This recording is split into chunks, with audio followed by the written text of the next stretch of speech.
ओम गुरुर्ब्रह्मा गुरुर्विष्णु गुरुर्देव महेश्वरः गुरुर्साक्षात् परम ब्रह्म तस्मै श्री गुरुवे नमः। आज की कथा भागवत की कथा। भगवान प्रेम के भूखे होते हैं। भगवान प्रेम के भूखे होते हैं। आप ऐसा सोचो कि मेरे घर में भगवान आए, मेरे घर में आकर भोजन करें। मुझे देखना है कि भगवान कैसे भोजन करते हैं। भक्ति उसी की सफल है। भगवान को भूख लगती है। भगवान जब मांग करके खाते हैं, जहां अतिशय प्रेम होता है वहां मानव भी मांगता है और भगवान भी मांगते हैं। मुझे भूख लगी है, मुझे कुछ खाने को दो, भगवान मांगते हैं। विदुर जी के घर में मांग करके खाए, द्रौपदी के घर में मांग करके खाए। जहां तक कि द्रौपदी ने कहे जो नाथ अब कुछ नहीं है, जो था खा पी करके बैठ गए, अब जो है बर्तन में कुछ भी नहीं है। कहते द्रौपदी बर्तन तो दिखा दे। तो बर्तन में जो एक साग का पत्ता चिपका हुआ था, भगवान वही साग जो था खा लिए। तो भगवान तो ऐसे, भगवान प्रेम के भूखे। भगवान को कौन खिला सकता है? प्रबल प्रेम के पाले पड़कर प्रभु का नियम बदलते देखा। अगर प्रबल आपका प्रेम है तो भगवान अपना नियम को बदल देते हैं और उसके अनुसार चलते हैं। सबरी ने भगवान को जूठे बैर खिलाए, ये भगवान खुशी होकर के खाए। प्रेम सहित प्रभु खाए बारंबार बखान। सबरी ये तो बहुत अच्छी है। कहते दूसरा बैर देखो, फिर दूसरा को जूठा करती है, अब फिर उनके हाथ में देते हैं। अब भगवान वर्णन करते हैं। भगवान से बैर लेके लक्ष्मण को कहते हैं कि लक्ष्मण देखो कितना सुंदर, कितना मीठा बैर है, हाँ खाने में कितना अच्छा है, तुम भी खा लो। और लक्ष्मण जी को तो गुस्सा आ रही है मन ही मन, ये भगवान क्या कर रहे हैं, जूठा बैर खा रहे हैं। और लक्ष्मण को देते प्रभु आप भी तो खाओ। तो लक्ष्मण जी जो चुपचाप लेके पीछे फेंक देते, खाते नहीं। लेकिन भगवान जो जूठे बैर खाते हैं। और दुर्योधन के पास कहते हैं विदुर जी के पास में साग खाते हैं, हाँ, और वो टिकरी साग आप भी खाते हो ना, मक्की की रोटी और सरसों की साग। तो भगवान भी विदुर जी के घर में खाते। कैसे खाते? मांग करके खाते। क्योंकि विदुर और उनकी पत्नी में जो है भक्ति है, प्रेम से भक्ति कर रही। तो जहां प्रेम है वहां कुछ भी नहीं है, सबसे बड़ा है। आप लोग का भी कर्तव्य बनता है, जो प्रेम से आदर से आपको बुलाता है तो उसके यहाँ जाना चाहिए। ये नहीं सोचना चाहिए मैं अमीर हूँ, गरीब के घर कैसे जाऊँ, ऐसा नहीं। जब द्वारिकाधीश एक गरीब विदुर जी के घर में चले गए, एक सबरी के कुटिया में चले गए, हाँ, द्रौपदी तो कुछ नहीं खिलाए, एक साग का पत्ता, वो भी बर्तन में एक पत्ता। किसी को गुस्सा आपको लगेगा कि नहीं बताओ? एक ही पत्ता भगवान खाए प्रेम से। कितनी द्रौपदी को आशीर्वाद दिए, कितनी सबरी को आशीर्वाद, कितनी बड़ी सबरी को आशीर्वाद दिए, जो नवधा भक्ति सिखाए। नवधा भगति कहाँ तुम पाई, सावधान सुन मगमान। मैं सावधान होके 9 प्रकार का भक्ति बताता हूँ, ये सुन। हाँ, बदले में खिलाया क्या? जूठा। आपको जूठा खिला देगा तो आप किसी को मीठा वचन बोलोगे? भगवान ने मीठा वचन बोले। तो बनो तो भगवान जैसे प्रेम में रिझ जाते हैं। मानव मानव को देखना नहीं चाहता, यही कमी। अतिशय प्रेम करो। अगर मानव मानव से प्रेम नहीं करेगा तो पंछी आके प्रेम करेगा? आप बताओ, कोई जानवर आके प्रेम करेगा? लेकिन साधारण में आप देखते हो एक पशु भी जो है मानव से प्रेम करता है, इतना प्रेम कि आपके गोदी में जाके बैठ जाता है। कौन? कुत्ता। कितना प्रेम आपसे करता है। ये मानव जो है मानव को प्रेम नहीं करता। ये जो खेद की बात है, आप देखो ऊपर कहाँ राजा अधिराज द्वारिका नाथ श्री कृष्ण जी, और कहाँ नदी के किनारे कुटिया में रहने वाले विदुर जी। कहावत में आप क्या कहते हो? कहाँ राजा भोज या कहाँ भोजबा तेली। हाँ, आज देखो कैसा है।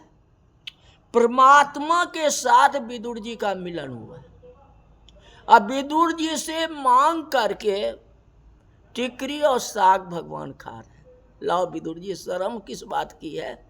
ये अपना घर है, रूखा सूखा दिया हमें, जो रूखा सूखा है ला करके दे दो, साग सहित और टिकरी सही, खाऊंगा, मौज करूंगा। हाँ, वेदों में ऐसा वर्णन आया है, भगवान को भूख नहीं लगती है, भगवान को प्यास नहीं लगती है। और भगवान को भूख लगे और प्यास लगे तो कौन खिलाने वाला है संसार में? आप तो केवल थाली भगवान के आगे रखते हो ना, जो भगवान जी खाओ। अब भगवान अगर थाली खाने लगे, परोसा हुआ, तो कौन खिलाएगा भगवान को? अब बताइए। भगवान केवल भावना को देखते हैं, प्रेम को देखते हैं। जाकी रही भावना जैसी, अब प्रभु मूरत देखी तीन तैसी। तो जिस भावना से आप भगवान को देखोगे, जिस भावना से भगवान को बुलाओगे, तो दौरे दौरे भगवान आपके पास आ जाए। इसमें कोई प्रकार की संदेह नहीं है। आपका जीवन आनंदमय हो जाएगा, आपका घर आनंदमय हो जाएगा। गंगा मैया को कभी प्यास नहीं लगती। ऋग वेदों में वर्णन है, द्वा सुपर्णा सयुजा सखाया समानम वृक्ष परिस स्वजाते तयोरन्य पीपलम स्वाद्वत्सन्नयो। संसार वृक्ष है, और संसार वृक्ष में दो पक्षी बैठे हैं। जीव रूपी पक्षी जो विषय रूपी फल को खाता है और दुर्बल है। जीव रूपी पक्षी जो विषय वासना को खाता है, विषा वासना में लगा रहता है। दूसरा जो पक्षी है उसका नाम शिव है। जीव और शिव संसार वृक्ष में बैठे। शिव रूपी पक्षी कभी फल नहीं खाता है, वह पुष्ट है। एक अन्न अन्य अंशन, परमात्मा आनंद स्वरूप होने से भगवान को कभी भूख नहीं लगती। भगवान कभी खाते नहीं, भगवान तो सभी को खिलाते हैं। इसलिए इनको तो विश्वम्भर कहा गया। विश्व भरण पोषण कर जोई, ताकर नाम भरत सोई। तो भगवान तो विश्वम्भर है। थोड़ा सा विचार करो, भगवान को भूख लगे तो भगवान की भूख भी भगवान की जैसी होगी ना। भगवान की भूख कौन शांत कर सकता है? भगवान को किसी वस्तु की भूख नहीं है। भगवान सदा के लिए प्रेम के भूखे हैं और कुछ नहीं। परमात्मा जीव को प्रेम ही देते हैं और परमात्मा जीव से प्रेम ही मांगते हैं। आए शरण तजौ नहीं ताहि। आज जो शरण में आ जाता है उनको भगवान तिरस्कार नहीं करते।